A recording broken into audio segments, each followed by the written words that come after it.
Hello, I'm Gabriel, and welcome to an episode of Gabriel Reviews, where I talk about movies and review them on my channel every Friday. And in this review, I'm going to be reviewing 13. When did you do all this, baby? Oh, Mom. 2,000 years ago. I'm a mummy. I was born 2,000 years ago. What?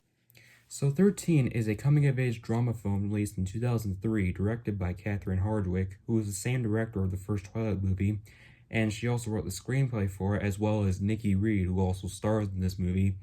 And surprising thing about this movie is that Nikki Reed, when she wrote the screenplay, she was about 13 years old at the time, which is pretty surprising. And even another interesting thing I want to say about this movie is that this movie was also loosely based on Nikki Reed's early life, which is kind of crazy if you ask me. And this movie is also a low-budget film. It got like $4 million in the box office. But I say I'm happy that this movie has gotten more attention than it deserves, because I'd say this movie is pretty underrated in my opinion. So let's get into the plot right now. So 13 follows a young 13-year-old girl named Tracy Freeland, played by Evan Rachel Wood, who is a 7th grader in the middle school and lives with her mother, Melanie, played by Holly Hunter, and her older brother, Mason, played by Brady Corbett. And Tracy is not the very popular girl in school. She gets bullied a lot by the popular girls and all that stuff. But then one day, Tracy decides she wants to be a popular girl, so she eventually befriends the most popular girl in the school, which her name is Evie, played by Nikki Reed. And what Tracy thinks is that Evie may seem like a pretty nice girl, but in reality, Evie is a very, very vicious person who introduces Tracy to a lot of bad things in her life, like drugs, violence, crime, and substance abuse, and all that other stuff that a 13-year-old or any other teenager should never do. And throughout the movie, Tracy does those things that Evie wants her to do, but eventually it affects her life, including her friends and her family. So yeah. Now onto my thoughts. So like I said earlier in the video, for a low-budget indie film from the 2000s, I think it's well deserved, as I'm very happy that this film has gotten more attention nowadays. This is a really, really great coming-of-age film. It teaches a lot of subjects, like to not do things as a teenager, and all the performances in this movie are fantastic, especially from Evan Rachel Wood as Tracy and Holly Hunter as Melanie, which this is probably one of Holly Hunter's best performances, if you ask me.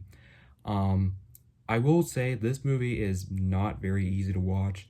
It's a very sad film, and it's a very dark film as well. And there's a lot of scenes in this movie that really makes you think what it feels like to be a teenager and all that stuff. And it just goes to show that it teaches a really good lesson for children to learn that they shouldn't do things like that. And I really like the music in this film. Like, the music is pretty great, and the cinematography is really good too, especially the lighting effects, especially around the third act, when it's blue and all that stuff. That's pretty cool. But yeah, it teaches not to hang out with the wrong people and to always be yourself, who you want to be. You just want to be a great human being and not a very mean, popular person, if you know what I mean. But yeah, I'm a very good boy in general, and I'm not like what Tracy was when Evie taught her all the stuff, which thankfully I am not like her. But I am very glad that I'm the way I am today, and this is just it's such a great movie. This was a really great directorial debut from Catherine Hardwicke, and I plan to check out her other films for sure. But again, 13 is just such an amazing film. If you haven't seen it, I would recommend it, but just be warned, it's really hard to watch, and there's a lot of subjects in this movie that are really, really, really tough to get through. But other than that, 13 is just a fantastic movie. And to end out this review, I'm going to give 13 a 10 out of 10. It was perfect. Perfect. Everything, down to the last minute details. Thank you all for watching this video. Make sure to hit that subscribe button, comment down below, like the video, share, And be sure to stay tuned for more of my videos coming soon. I'm Gabriel, signing off.